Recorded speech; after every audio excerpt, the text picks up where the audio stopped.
नमस्कार मित्रों, स्वागत है आपका मेरे एक और नए वीडियो में। आज आपको मैं लेकर आया हूँ चंदौली ज़िले के रामगढ़ गांव में, जहां पर बाबा किनाराम का जन्मस्थली है।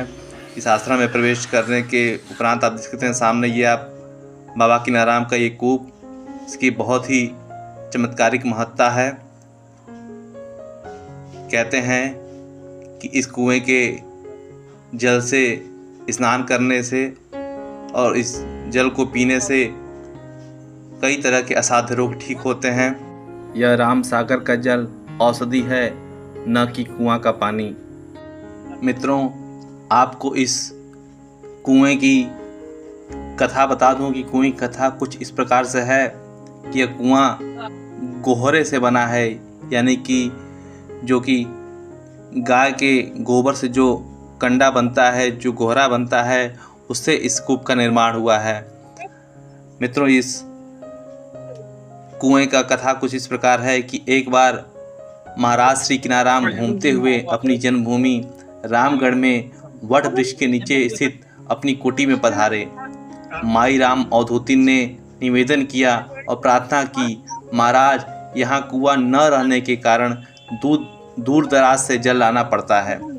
गुरुदेव बाबा किनाराम ने अपने दोनों हाथ आकाश की ओर उठाए और करीब करीब अंजलि भर चांदी के सिक्के कुआं खुदवाने के लिए माई राम को दिए। कुआं खोदा जाने लगा। इस बीच महाराज किनाराम गंगा तट पर विचर रहे थे। वे मिट्टी का गोला बनाकर सूरज की ओर दिखला देते थे, जो पक कर लिट्टी हो जाता था। इस काल में कभी कभी भिक्षा के अभाव में वे महुआ का पत्ता तोड़कर और मिट्टी की लिट्टी बनाकर बड़े चाव से खाते थे। महीना भर गंगा की तट पर विचरने के बाद जब वे रामगढ़ लौटे, तब यह सवाल उठा कि कुआं कैसे बांधा जाए।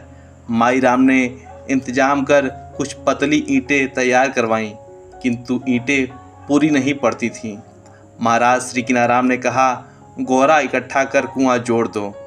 गोहरों से जोड़ा हुआ कुआं रामगढ़ में है। इस कुएं के 4 घाट हैं। इसमें पानी का स्वाद अलग अलग है। चौथिया ज्वर से पीड़ित लोग यहाँ आकर पूरब घाट से 5 लोटा जल से स्नान करके बाबा के यहाँ आशीर्वाद लेते हैं और निश्चित रूप से मुक्ति पा जाते हैं। इस कुएं के जल के पीने से दूसरे अनेक रोगों से त्राण मिलता है। ये गुरुदेव महाराज श्री किनाराम के आशीर्वाद की विभूति है।